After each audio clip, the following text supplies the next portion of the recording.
Here's what we're going to be talking about in the next 15 minutes. Really quickly, we are going to do a quick welcome to Douglas College, where I'm going to talk a little bit about our history, some interesting facts about the college that you may not know. After that, we're going to talk a little bit more about some of the student services that we have here at the college, in addition to the ones that we heard about from the panel. Third thing, important dates and deadlines, because there are 5 very important dates that are coming up for each of you guys between now and September. We want to make sure that you understand those before you leave tonight.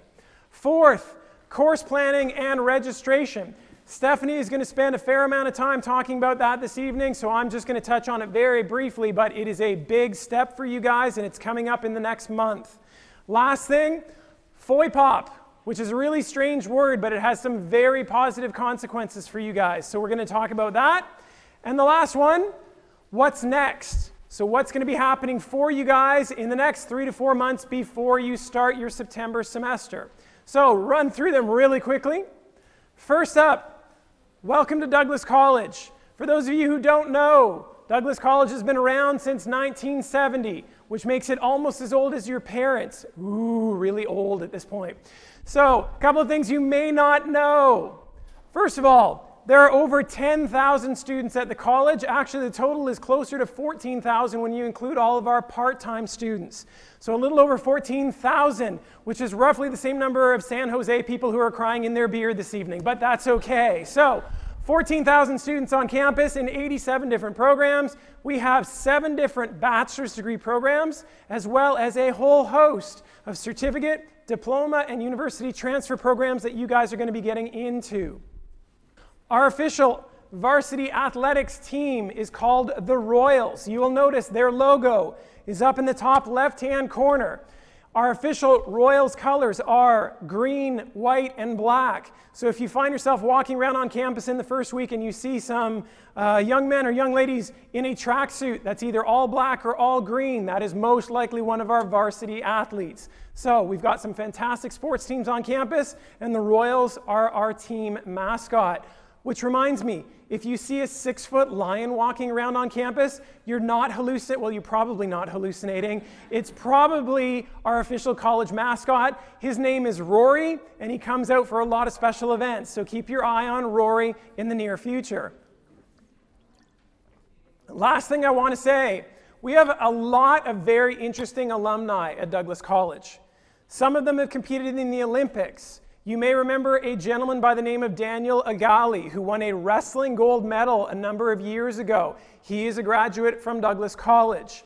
What else? Oh, how many of you guys have watched a little-known television show by the name of Glee? Anybody watch Glee before? For those of you who watched the first season of Glee, what was the name of the football coach? Coach Tanaka is correct. Little known fact, the gentleman who played Coach Tanaka on Glee started his career studying theater here at Douglas College. So another very interesting alumni of our program. We currently have 2 students who are competing for the Miss World Canada competition.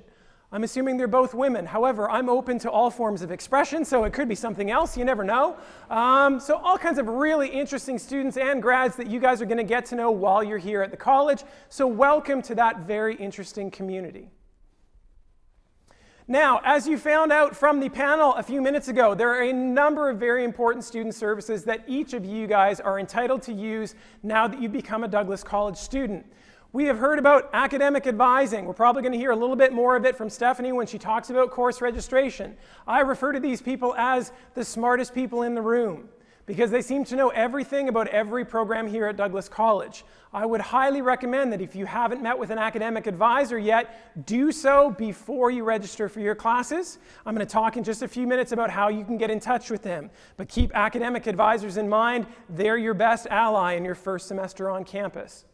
We've got financial aid, which you heard about as well, and in just a few minutes we're going to start talking about when you're going to apply for financial aid and why it's important to do so early. Co-op education, where Dana was talking about how you guys can get experience working for employers in the field before you graduate from the college. So when you do graduate, not only do you have a certificate, diploma, or degree, you've also got months of experience working for a recognized employer that makes you the most valuable candidate for your first job after you graduate. So that's a very good service. I did that while I was doing my undergraduate degree. Highly recommend co-op for each of you guys to take a look at. We have the Center for Students with Disabilities, which you heard a little bit about. Lots of technology, resources, and people to help you succeed, whether it's a learning disability or a physical challenge of some kind. Really great people. Get in and talk with them early, because it takes a while to build the plan and to put all the resources in place to support you. You don't want to be doing that at the last minute. Take the time to get to know them during the summer so you're ready to hit the ground running with them in the fall. Office for New Students is the office that I work for, that Jill works for, Melody, as well as all of the staff that you've seen this evening. Our primary job is to make your life as easy as possible, especially in that first year where you're transitioning into our community. So we do orientation programs like this. We also do the late summer orientation at the end of the year, plus a bunch of welcome week activities in the first semester. So lots of ways that we are helping you guys get a leg up on the competition when you first start here at the college, including those bi-weekly emails that you guys have been receiving since about the beginning of May. So lots of ways that we're here to help support you in your transition into college. Center for International Education primarily works with two groups on campus. First of all, international students who come here to study, and domestic students who want to go around the world and study somewhere else. You heard our president, Dr. Scott McAlpine, talk about the fact that our international student community and the students who travel and study internationally, some of the largest programs are here at Douglas College. One of the few things I didn't do while I was doing my bachelor's degree was international education, and I regret it. So if you guys are interested in traveling the world, why not do that and earn credits at the same time? That's what the Center for International Education can do for you, so I really encourage you to check that out. So those are just some of the services that you guys can start tapping into in the next 3 months before you start here at Douglas College. Kyle talked about the Center for Campus Life. Lots of really interesting stuff goes on through the Center for Campus Life, starting with varsity sports. How many of you guys play at least one sport in your spare time? Hands up if you play sports. All right, that tradition can continue here at the college. If you're a high-level athlete, you can play for the college team, travel, compete against other institutions, learn from an advanced coach, and be eligible for academic and varsity scholarships. In addition, if you're not a super athlete, but you just like to play in your spare time, that's where the intramural sports come in that Kyle was talking about. It's essentially like a drop-in league that you guys can play for fun between your classes. I played intramurals volleyball for years while I was doing my bachelor's degree. Great way to get some exercise, get some energy between your classes. So I really encourage you guys to do that. In addition, recreational activities. So one-off activities like Kyle was talking about. Things like the Royals Rumble, which is a huge multi-sport competition on campus, as well as the Campus Chase. How many of you guys have seen a television show called The Amazing Race? Hands up. Have any of you competed in the local version called City Chase here in Vancouver? Anybody competed in City Chase? Happens every summer. We have a campus version of City Chase that goes on here, where students run around the entire Douglas College neighborhood doing special activities at different locations, getting points, and then running back on campus for the fastest time. Great community event, just another one of the activities that they put together for you. So that's another thing to keep in mind. Health and wellness. We've got everything from naturopathic doctors, chiropractors, acupuncturists, all kinds of stuff on campus to help keep you guys healthy and well while you're on campus, keep you motivated, keep your energy up. So lots of different resources that you can tap into through the Center for Campus Life. As Kyle mentioned, MyDouglas.ca is an outstanding website that we just started last year. Essentially, everything fun that goes on campus is going on that website. So it starts with a big calendar that you guys can check out to see when the activities are happening that you might want to plug into. It's a bit quiet at the moment because the summer semester is kind of quiet. But in the fall, it's going to be full of activities that you guys can join. In addition, clubs and organizations. Tons of them on campus. Kyle was talking about them in his introduction. How many of you guys were involved in a club of some kind when you were in high school? Hands up if you were involved in at least one club. You can continue that tradition here at the college. All kinds of things that you can get involved in, everything from the video game club to the hip hop club, all kinds of neat stuff that you can do while you're here on campus. And if the club doesn't exist that you want to be a part of, start your own. There's mechanisms to start your own club that are very simple, and we provide financial support to get your club off the ground. So lots of ways for you guys to get involved and get active on campus.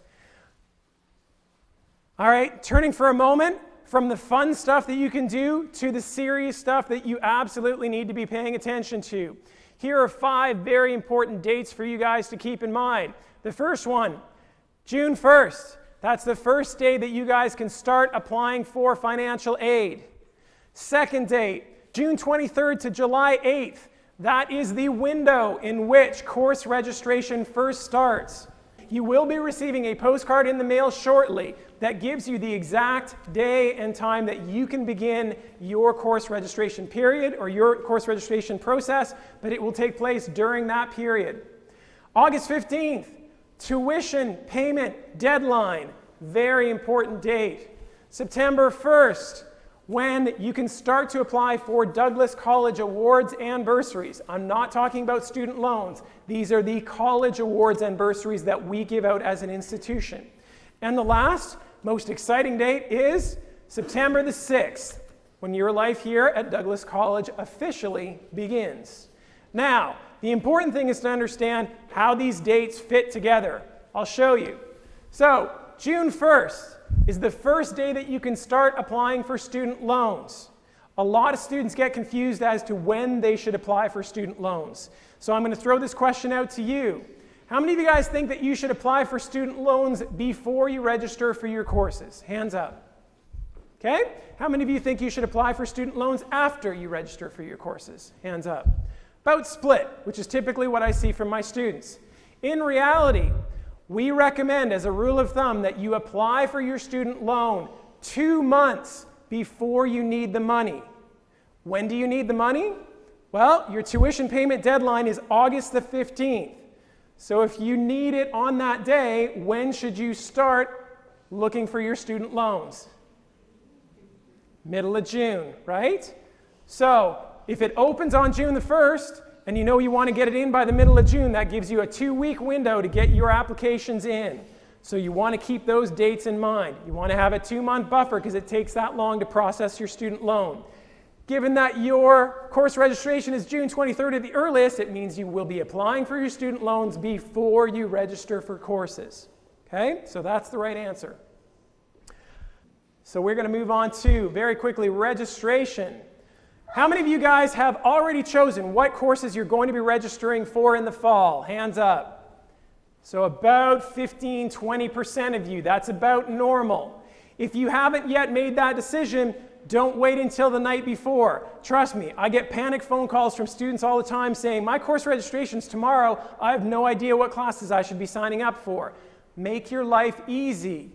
Work that out in advance. Come up with a game plan. There's tons of ways that you can do that by connecting with academic advisors. These are 3 ways that you can connect with them before you have to make that choice. The first is go online and check out the registration guide. It is a one-stop shop to tell you how you register, what that process looks like, if you have to go on a wait list, how you use the wait list. Everything you need to know to register for courses successfully in terms of the process can be found in that registration guide. So I highly recommend that you go there. Don't worry about copying down that address. This PowerPoint presentation is going to be on the web in 2 days. You can just open up the PowerPoint presentation, click on the link, it'll take you straight through to the page.